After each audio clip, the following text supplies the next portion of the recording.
Good morning. Today's class is brought to you from Tegucigalpa, Honduras. I was here today. Apologize for not being able to meet in person as I thought we'd been able to do, but hopefully we'll be back together next week. But let's just give this a shot and hopefully we'll be able to work right through it. Today we are going to be dealing with FAA enforcement.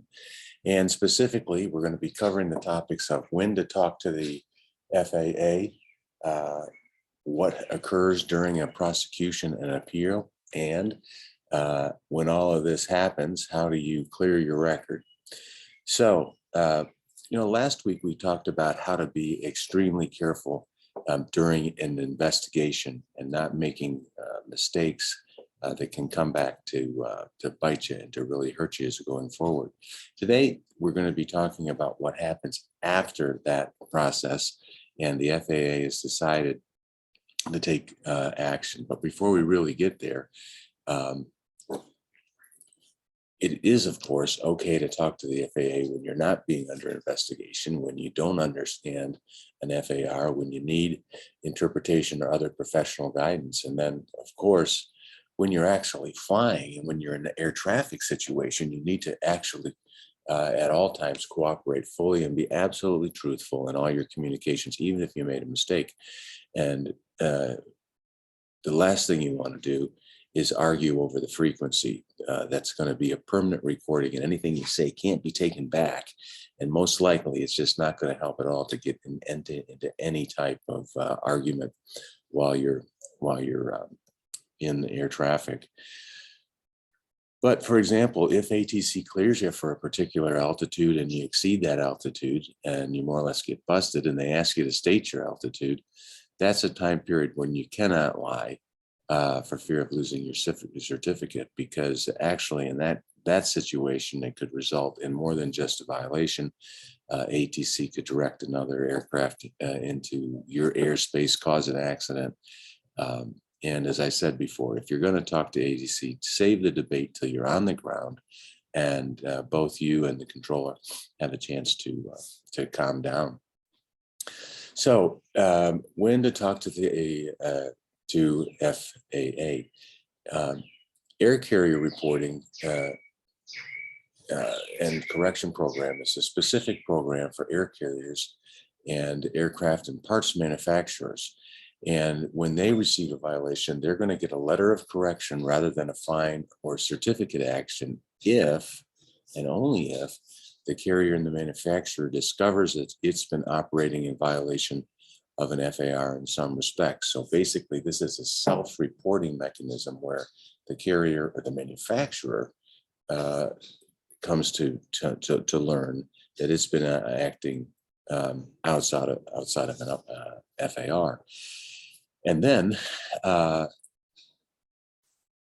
there'll be an investigation to ensure that the violations were not deliberate or intentional, that they don't indicate a basic lack of understanding on the part of the qualifications of the company, that the company is not clueless and off the rails, and that the company has already taken remedial steps and agreed to take corrective action to prevent the reoccurrence of such violations in the future. And then, of course, as I've stated, that this really is all predicated on the fact that the company takes the initiative and reports the violation to the FAA and learns about before the FAA learns from about the violations from another source. So, it generally benefits a carrier and parts manufacturer to take the initiative on their own to bring this attention to the FAA rather than getting busted by someone else. And if the elements that we've mentioned here on the screen are followed, a letter of correction will be offered and instead of enforcement actions, so long as the entity's not breaking an FAR, it's a non-intentional violation. There's no previous FAA knowledge. They haven't heard it from a third party. There's no least basic lack of understanding. It's already corrected. But the key here is aviation's a small industry. It's a small club. Everybody knows everybody, and everybody wants to make their business to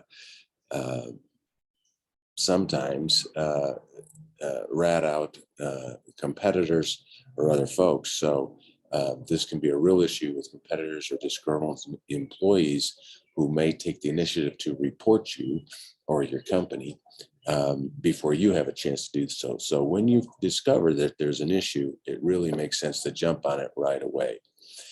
Now, last week, we talked about the NASA reports, and the NASA reports are really fundamental to your protection, and it's a wonderful mechanism that you can take advantage of, and you should take advantage of. And essentially, you should file that report if any occurrence has occurred during operations that results in an unsafe operation or situation or causes you concern, that the FAA or anyone else may think that you did something wrong. And this applies not only to pilots, but also to air traffic controllers, to maintenance personnel, cabin crews can also file a NASA report. And what are some of the reasons that this is set up according to the governmental scheme? Well, by making filings of problems that have occurred, there's a real sense that this may contribute to improving aviation safety. And what is really important to you is that you may receive immunity from a sanction for a violation. And this is key because the FAA will not impose a fine or a sanction or revoke a certificate if the report was filed within 10 days of the incident. But the exception here is if you've done something deliberate, or if it's a crime or an incident that indicates a lack of qualifications or competency. But the bottom line, when in doubt, fill it out. You have nothing to lose. Now, it's true that the FAA can order to make the violation part of your airman record, but that's appealable if you believe you didn't commit the violation and you send a receipt, which is the strip off the top of the report. So the top of that report that you send in, that is really, really essential, because that essentially is your get out of jail free card. And you've got nothing to lose unless it's intentional or a crime, and NASA keeps these confidential and ensures that the reporter and those involved remain anonymous. And the beauty of it is that the FAA cannot use the report or any information thereon for enforcement purposes. Now, if there's more than one certificate holder involved, each one should file a separate report, and the company should. And like I said, this could be part of your record as a violation, but it won't be an administrative mark against you. And the next graph here really kind of just shows the incident report distribution over this time period from 04 to 13. And you can see there's some, various contribution by controllers, air carriers, general aviations, cabin crew, maintenance, and others.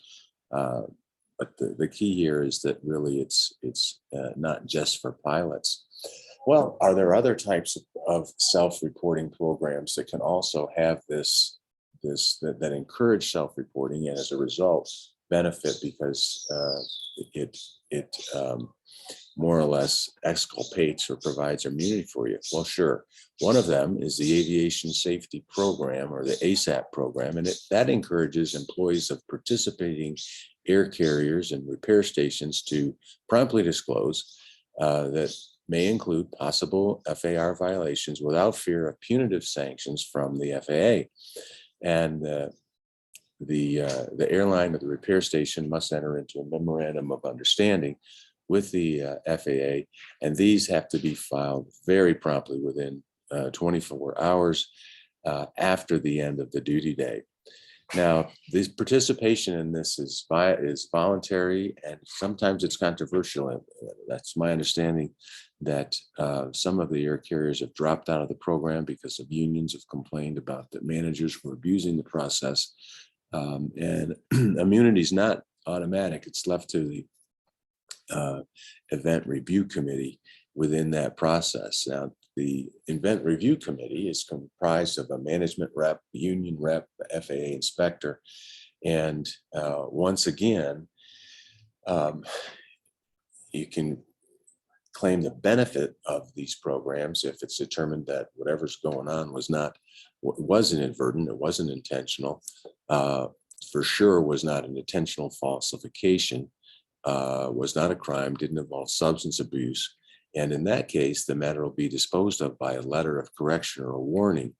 And if that committee can't agree, the inspector opinion prevails. But in that case, you should also you should take advantage of the NASA report as well, in addition to the ASAP report.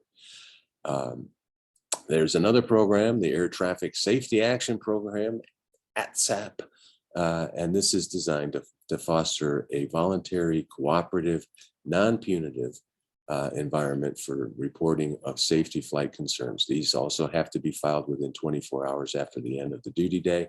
And it's the same basic process. It can result in an on-the-job safety check or additional enhancement training. And but once again, there's really exceptions for reports involving substance abuse or criminal activity that can be referred to law enforcement.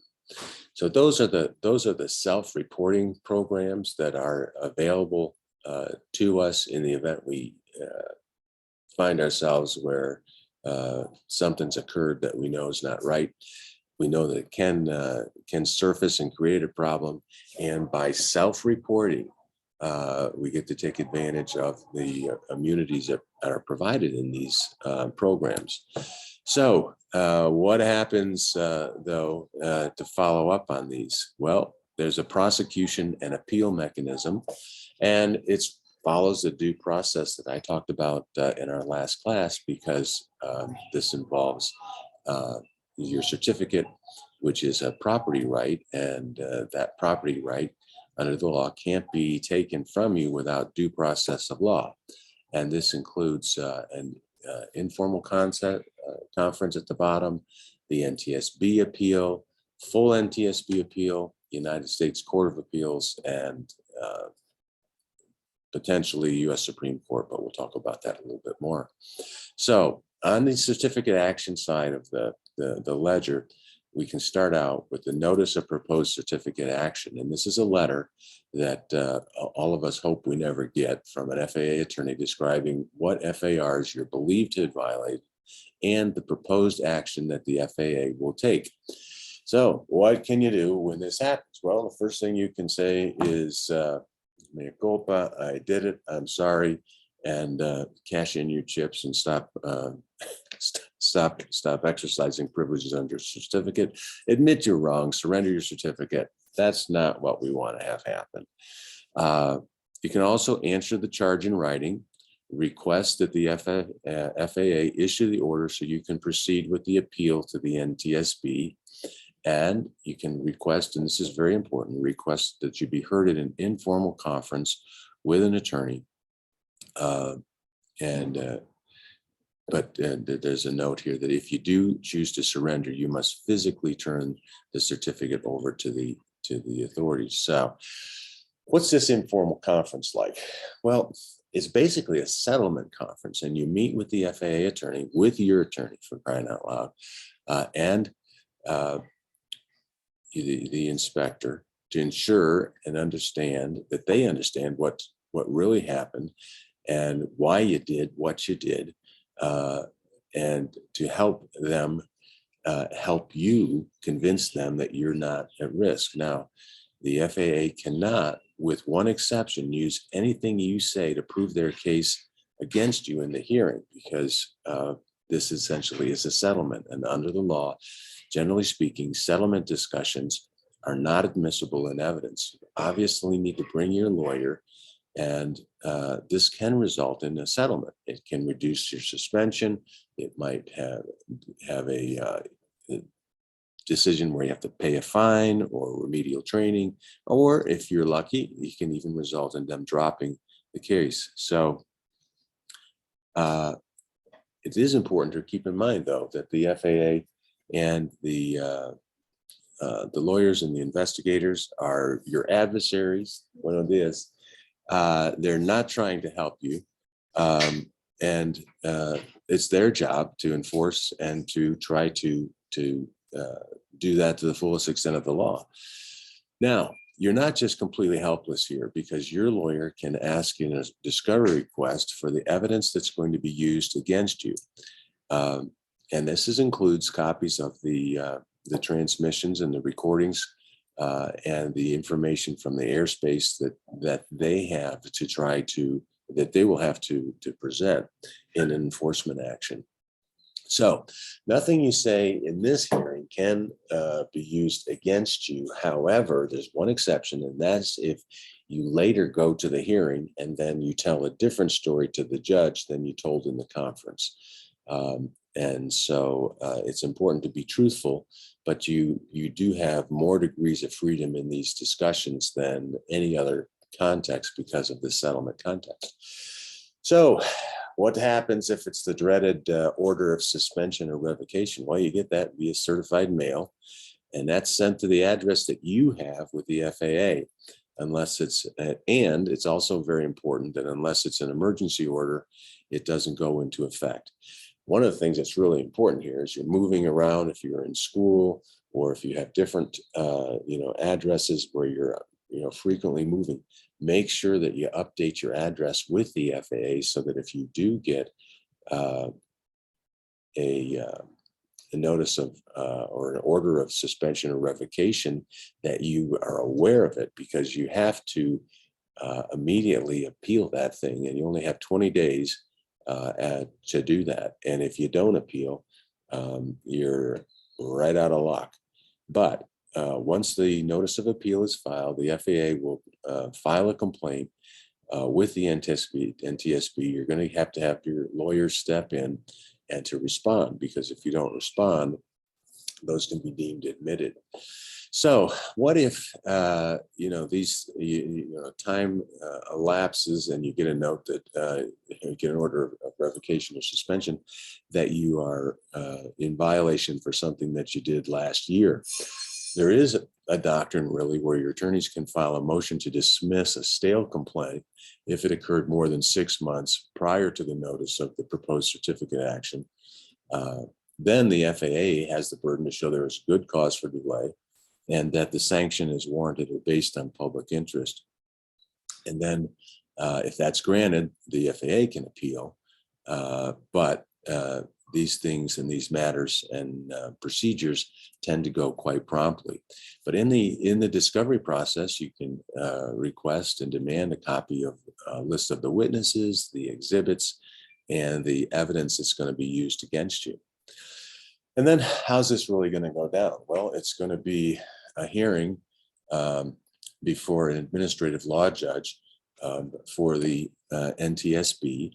And the FAA at that hearing has the burden of going forward, and also what we call the risk of non-persuasion. And they have to prove their case by a preponderance of the evidence, which is 51%. So if you've got the scales of justice, they don't have to prove it by beyond a reasonable doubt.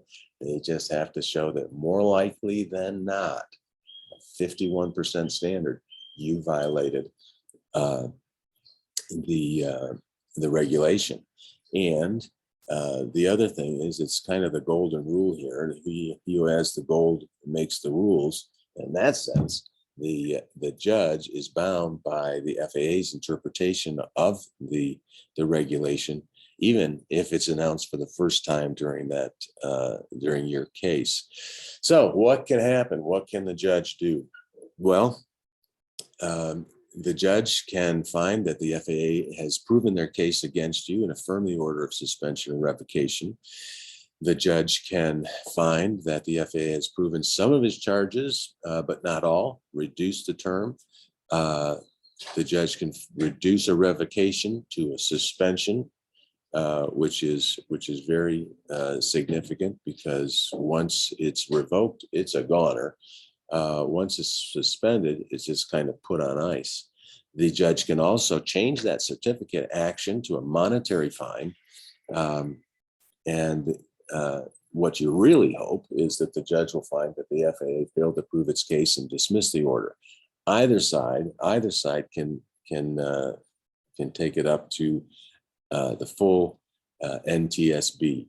Now, this is an appeal to 5 political appointees in DC. It's a paper appeal where both sides submit briefs arguing their positions, and the board will just basically look at the record on appeal, look at the transcript, make a determination as to whether the judge afforded both sides a fair hearing and whether the law was correctly applied to the case. The board will make its decision without any additional hearings, but if you just so desire and have the funds to do so, you can appeal that to the United States Court of Appeals. That will again toll or stay the application of your suspension revocation.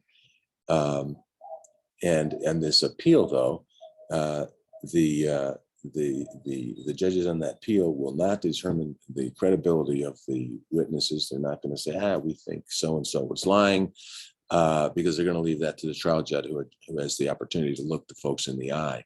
And it's going to be just on a plain error standard that the court incorrectly applied the law.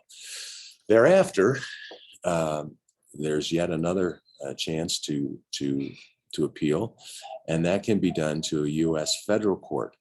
And that can either be filed in the district or circuit court. The district court's available for individuals. And in the district court, the case is tried de novo. And what we mean by that is fresh and anew, and you start all over to proceed to try to convince the court of your position. The circuit court's available for business or individuals. And in that setting, you file briefs, and it allows the attorneys to make oral argument to a 3-judge panel.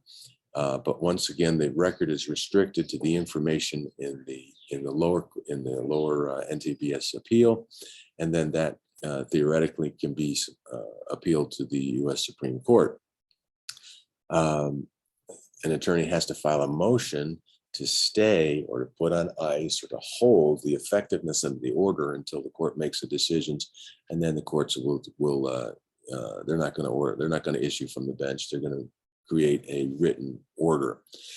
So generally, the administrative law requires you to exhaust all of your administrative remedies before you just run to court. So you really have to go to the hoops and loops of the NTSB and have the hearing before the administrative law judge before you can go directly to court. So, after the final decision, if you lose, you must physically surrender your certificate. You don't get credit for time served, essentially, until you do physically surrender it. And if you don't surrender it, an assistant U.S. attorney is going to file a court order for you to appear. Gracias. It's going to file a court order for you to appear and describe why you haven't surrendered it. So, and if you still don't surrender it, they're going to issue an order for contempt so that you can be arrested, and you'll have to file a show cause order as to why you should not be held in contempt and why you should be able to get out of jail. So it's pretty serious. You do, of course, have the opportunity to take a swing at trying to appeal this to the U.S. Court of Appeals, to the United States Supreme Court through a writ for petition for certiorari. However, the Supreme Court, the bad news is never selected an FAA enforcement case for review. So unless you have the case of the century, we will probably not be going to the United States Supreme Court. As an aside, I am licensed to practice in the United States Supreme Court, and I've had briefs submitted there. I've never argued there, and unfortunately don't think that aviation law is going to be my ticket in, because they just don't and have not taken the cases. So, and there's an exception to everything in the law. And the big exception to everything we've just talked about is emergency cases. And if the FAA decides that permitting you to operate would be unreasonably endanger aviation safety, they can say that, no, we're going to take action, take you out of the sky and not let you continue during this appellate process. If that happens, the NTSB has an expedited process for an initial and full board appeal. But under the Hoover bill, if the certificate holder, if you believe that revocation is not justified, you've got 48 hours from the receipt to request the NTSB to review the merits on whether what you've done is so bad that it constitutes an emergency, and they have to make a decision within 5 days. So this all assumes that everything has gone badly, and the next topic is, what do you do to get your certificate back? Well, at the end of the suspension, it's automatically returned through the mail. If it's revoked, you are prohibited from applying for a recert for 1 year, and then it's back to square one on the monopoly board, if you will. You need to start over, and you got to pass the written, the oral, and the practical tests for each certificate that was revoked. If it's an airline transport certificate that you've lost, you're probably right out of luck, because they are going to perhaps just make a decision that you don't have good moral character. And if it's a drug-related situation, that revocation is permanent. There can also be civil penalties, 1,000, and we kind of talked about some of these last week, but 1,000 for individual, 10,000 for businesses and operators. The big one is 250,000 for falsifications of documents. Once again, you can request the informal conference. Airmen or mechanics can appeal to NTSB, and then fines greater than 50,000 are turned over to the USAIG attorney's office to file a lawsuit. Now, what's the big hammer? The whole rubric of aviation safety in the FAA is self-reporting, self-enforcement, and that's what makes the world go round in the sky, if you will, and keeps us safe.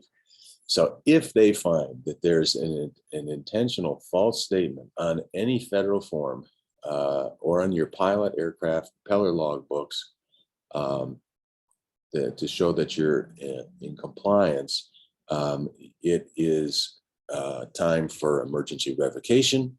They take it all and file criminal charges against you, and potentially you can end up in prison for 5 years and a fine for $250,000. So you can't, it's what I talked about before last week. Just don't lie, and be hyper vigilant of not being in a situation where you can be accused even of falsifying a document.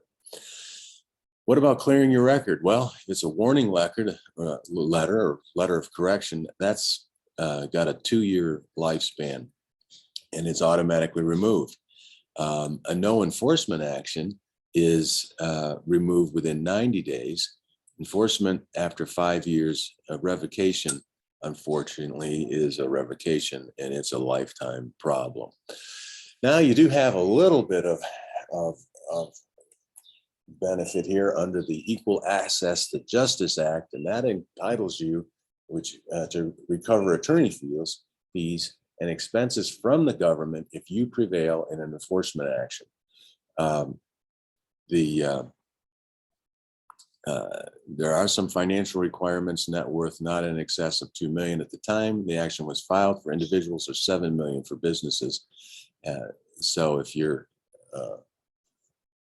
doing very, very well, you probably won't be able to get your attorney fees back because they're going to consider you to be too rich. But you can only get $150 an hour for your lawyer, and unfortunately, most lawyers that would charge $150 probably aren't the ones that you want to have be representing you. Most of the rates are going to be in the 250, 350, 450. And then depending on the different areas of expertise, even more. So that's really the kind of overview of the enforcement. And then we've got our application questions that we'll just go through, and today's class will probably be a little shorter than some of the other ones. What's application question number one? Well, you've inadvertently violated an FAR. If the FAA doesn't know about your violation, will it find out because you file an aviation safety report with NASA? We're going to talk about that one. That's the question. We're going to do these in class. So think about these. Everybody knows. I mean, I don't have to hold it to class. They're not going to know. They are not going to find out about that because you filed the NASA report, because it's anonymous. And the only thing that ties you to that violation is that strip of paper at the top that you're going to need to is your get out of jail free. Should you wait until you find out whether the FAA is going to take some enforcement action against you before you file the report? No, don't wait, because you only got 10 days to do it. If you wait more than 10 days, the magic does not work. If the FAA finds out about the violation, what difference will it make if you filed the report with NASA? Well, the difference is all the difference in the world. They found out about it anyway, but if you have already reported it, you are going to get the benefits. And then what are the disadvantages? Nada. There are no disadvantages. Question number two, you receive a notice of proposed certificate action signed by the FAA attorney notifying you that the FAA believes that you have violated one or more of the regulations and intends to suspend your certificate for 180 days. The form's attached that offers you the opportunity for informal conference with the FAA attorney. What do? Number one, get your lawyer. Number two,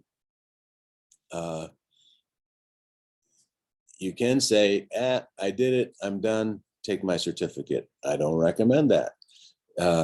You can answer the charges in writing. You can request the FAA to issue the order so you can proceed with the appeal to the NTSB. And then you can ask to be heard at that settlement conference when you can do your best to talk them out of their position. Question three, the FAA issues an order of suspension against your certificate. Do you have a right to appeal that order? Yes, you do. NTSB, who will hear the trial? Administrative law judge. Do you have a right to a jury trial? No, you don't have a right to a jury trial. Who's got the burden of proof? Fortunately, the FAA does. So it has to be beyond a reasonable doubt. Nope, not the reasonable doubt, just more likely than not, 51%. Does the judge have some discretion here? If he feels that the FAA is being too soft on you, does he have the authority to impose a longer suspension? Good news there, no. Does he have the authority to change the suspension to a fine? Yes, he does. Can that judge's decision be appealed further? Sure. Will you get a new hearing at the next level of the appeal? Not with NTSB, but because that's going to be a 3-panel review. But can you get a appeal thereafter? Yeah. Where do you do it? How do you do it? U.S. District Court or the Circuit Court. And when do you have to stop exercising privileges of your certificate and serve? When you lose. You don't get hammered until the case is over. Unless it's the emergency action. So if the FAA issues on question 4, if there's an emergency order against you, how will that procedure be different than the regular procedure? Well, the emergency order takes you out of the game during all of these legal procedures. You have to immediately surrender your certificate, and your certificates are invalid during the appeals process. but the entire appeals have to be completed in 60 days. If you believe there's no authority for the decision, you can file an appeal in the first 48 hours, and it goes to the NTSB for a decision, which comes back in 5 days. Okay, question 5. You've passed the written exam for airline transport, and you only need additional 20 hours of flight time to qualify to take that dream job. But the catch is that in order to have your ATP in hand by the first of the month, they're going to hire somebody else for the position. So you're out of work and you're broke and you can't afford to fly, even if the weather cooperated, which it doesn't look like it's going to. So you have this strong temptation to pad your logbook with 10 to 20 hours of imaginary flying and present them to the FAA for your application to take your ATP oral and flight test. If you do this and your padding's discovered, what are the consequences? Bingo. I think all of you know this. It's emergency revocation. You're out of the game, 5 years in prison, $250,000 per occurrence. And because you lied, they're going to find that you don't have good moral character, and you will probably never get your ATP. Question 6, you're a certificated pilot, but you don't hold an instrument rating. On a very pretty summer day, you intentionally fly through a puffy little white cumulus cloud. I mean, who hasn't been tempted to do this, right? Just to see what it's like. But if you, after doing so, think, oh, that was wrong, I know I shouldn't have done it.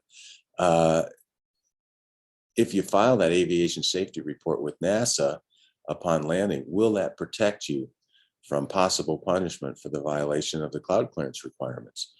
Will it protect you? Sounds like, hey, no harm, no foul.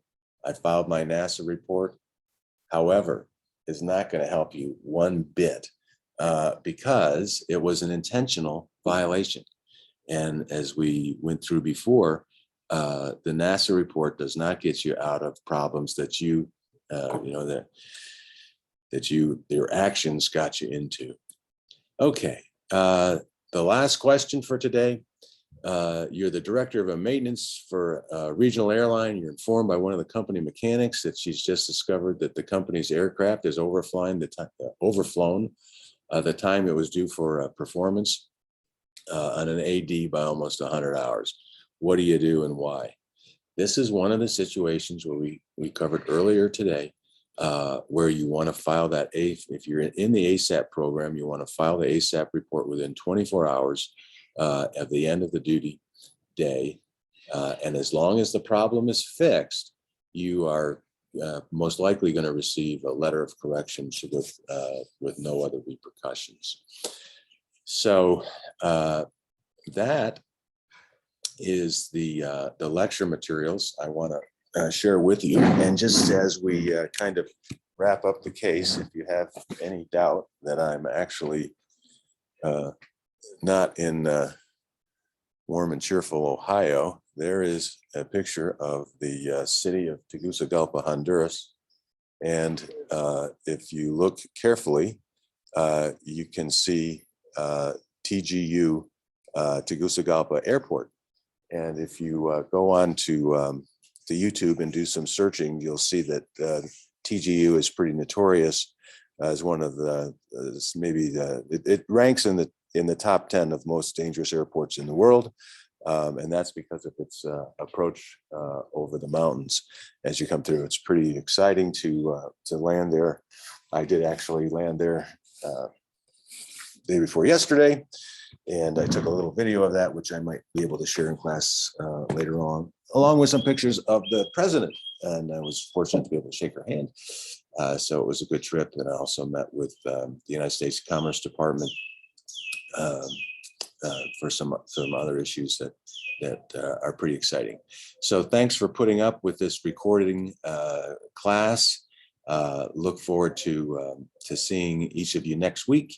And we'll probably spend a little bit of time on the answers to any of these questions that anybody might have. So have a great day, and thanks for participating.